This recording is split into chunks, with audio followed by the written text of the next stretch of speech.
दोस्तों, जिंदगी में हार और जीत का बहुत ही महत्वपूर्ण होता है। अगर मान लो आप किसी भी चीज़ में हार गए हो तो आपको उस हार से सीख लेना चाहिए, और अगर आप जीत गए हो तो आपको वहाँ जीत नम्रता बनाती है, मतलब आप में विनम्रता बनाती है और वो आपको आगे बढ़ाती है। तो साथियों, इसी के साथ सभी को मेरा जय हिंद। साथियों, आज का जो हमारा टॉपिक रहेगा वो रहेगा एक्टिव वॉइस और पैसिव वॉइस।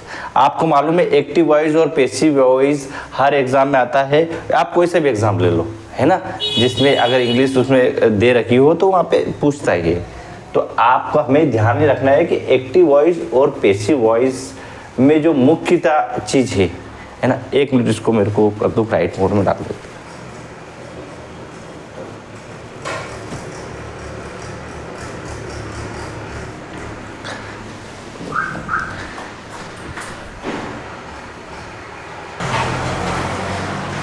तो एक्टिव वॉइस और पैसिव वॉइस हर चीज़ में आता है, और बहुत सारे छात्रों को इस एक्टिव वॉइस और पैसिव वॉइस में बहुत कंफ्यूजन रहता है, बहुत सारा कंफ्यूजन। तो दोस्तों, सारा कंफ्यूजन आपका आज क्लियर कर दूंगा। लेकिन दोस्तों, इस वीडियो को ज़्यादा से ज़्यादा लोगों को शेयर करें और हमारे चैनल को सब्सक्राइब करें और फॉलो करें, ठीक है।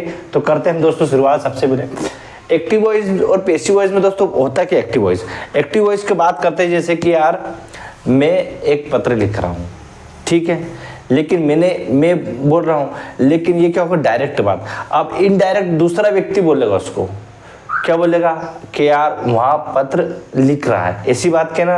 अब जैसे मैं बोलूँगा यार वहाँ क्रिकेट खेल रहा है, विराट कोहली क्रिकेट अच्छा खेलता है, ये किसके द्वारा की गई है ना, मेरे द्वारा। मतलब कोई सी बात को डायरेक्ट, बात को इनडायरेक्ट कहना। जैसे मैं बोलूँगा यार मैं लिख रहा हूँ, है ना, ये बात तो गई। अब मैं जो लिख रहा हूँ ये बात दूसरा व्यक्ति बोलेगा तो क्या बोलेगा, वहाँ लिख रहा है ना। तो वही बात है कि डायरेक्ट बात को इनडायरेक्ट किस प्रकार से कहा जाता है, उसे एक्टिव वॉइस और पैसिव वॉइस कहा जाता है। नॉर्मल चीज़ में आपको पूरा डिटेल में नहीं, मैं मेन फैक्ट समझाऊंगा जो आपको समझ में जाएंगे, ठीक है। तो हम देखते हैं सबसे पहले इसका एक्टिव वॉइस और पैसिव वॉइस में बहुत महत्वपूर्ण है। क्या है, देखो बनता क्या, जैसे आई का क्या बन जाएगा, मी, वी का क्या बन जाएगा, यूज, ही का क्या बन जाएगा, हिम, शी का क्या बन जाएगा, हेयर, दे का क्या बन जाएगा, देम, यू का यू, और इट का इट रहेगा, और हु का हुम हो जाएगा। मतलब कहने का तात्पर्य ये है कि जहां पर आई आएगा उसका मी हो जाएगा, और जहां मी होगा उसका आई हो जाएगा। जैसे ही का क्या बन जाएगा, हिम, और हिम का ही। ये चीज दे रखी है, ठीक है। हम नॉर्मली बात करते हैं ये इतना सारा मैंने बनाया 9 वाले, इसमें से क्वेश्चन 100% ही बनता है। ही राइट ए लेटर, ठीक है, मैंने हिंदी में भी लिख दिया है, आगे पीछे लिखा है, कोई बात नहीं। ही राइट ए लेटर, तो वहां एक पत्र लिखता है, ठीक है, सिंपल सी बात हो गई। अब वहां एक पत्र लिखता है तो a letter is written by him, ठीक है। अब देखो एक महत्वपूर्ण चीज है, सबसे इंपॉर्टेंट क्या है, एक तो बाय का और प्लस एक थर्ड फॉर्म, वर्ब की थर्ड फॉर्म का हर चीज में इस्तेमाल होगा, ये आपको ध्यान रखना है, ठीक है। तो क्या है, ही राइट ए लेटर, क्या ही राइट ए लेटर, तो क्या बन जाएगा, a letter is written by him. अब देखो क्या बन गया, ही का क्या बन गया, हिम बन गया ना, और साथ में थर्ड फॉर्म। मतलब जो चीज सब्जेक्ट और ऑब्जेक्ट को लेकर मैं ऐसा करूंगा, मतलब जो आगे की चीज है वो पीछे चली जाएगी, और पीछे की चीज वो आगे आ जाएगी। इस एक्टिव वॉइस और पैसिव वॉइस में यही आपको ध्यान रखना। सेकंड देखते हैं, he did not write a letter, ठीक है, तो वहां कोई पत्र नहीं लिखता है, ठीक है। तो यहां से पहले देखेंगे ही डिड, तो क्या यहां से उठा, a letter was not written by him.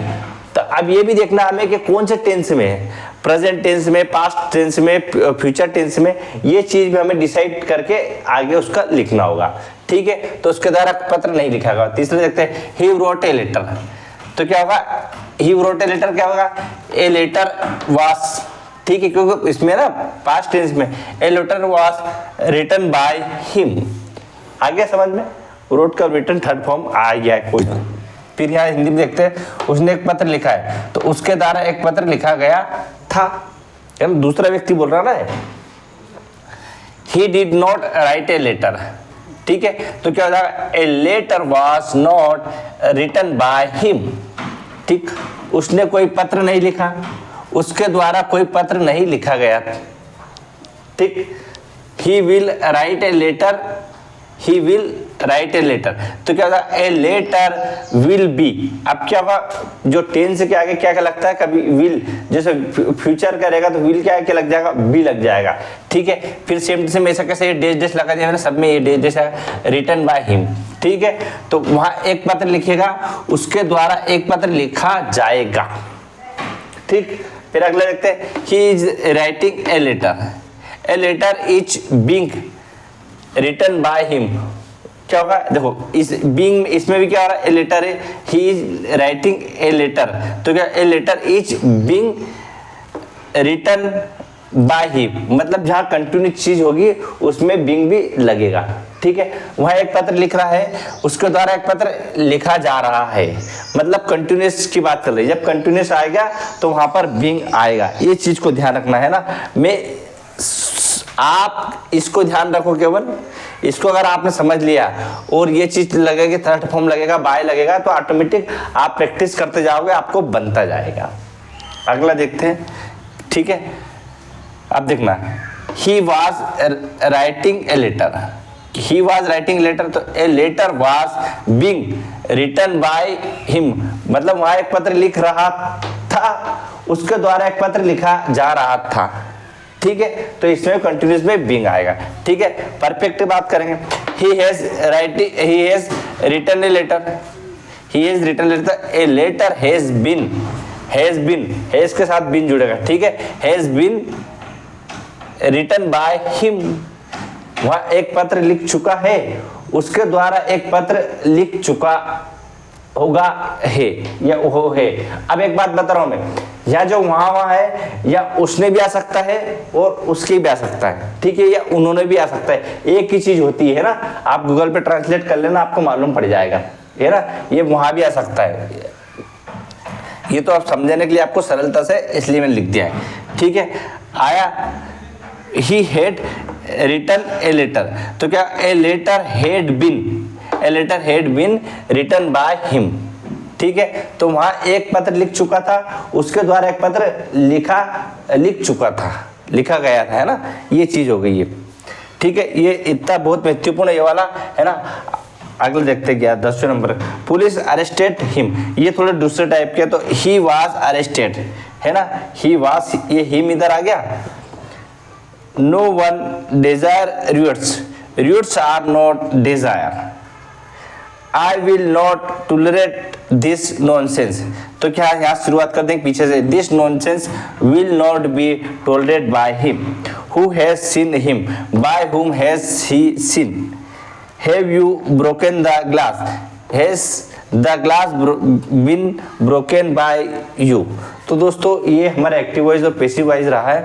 अब इसमें से ये छोटा सी चीज आपको, इसी से सारी चीज आप कर सकते हो, लेकिन आपको इसके बहुत सारे जो भी है एक्टिव वॉइस और पैसिव वॉइस के, वो टॉपिक को आपको करना पड़ेगा, तब जाके आप 100% इसको एक्टिव वॉइस और पैसिव वॉइस को कवर कर सकते हो। तो साथियों, वीडियो कैसा लगा हमें कमेंट करके जरूर बताएं, और इस वीडियो को ज़्यादा से ज़्यादा तक लोगों को शेयर करें। तो दोस्तों आज के लिए इतना ही, ऐसे ही हंसते रहिए, मुस्कुराते रहिए, अपने माता पिता गुरुजनों को सबका सम्मान करते रहिए, और अपने जीवन में जो लक्ष्य बनाए उस लक्ष्य को पाने के लिए निरंतर मेहनत और संघर्ष करते रहिए। जय हिंद, जय भारत, वंदे मातरम, भारत माता की जय।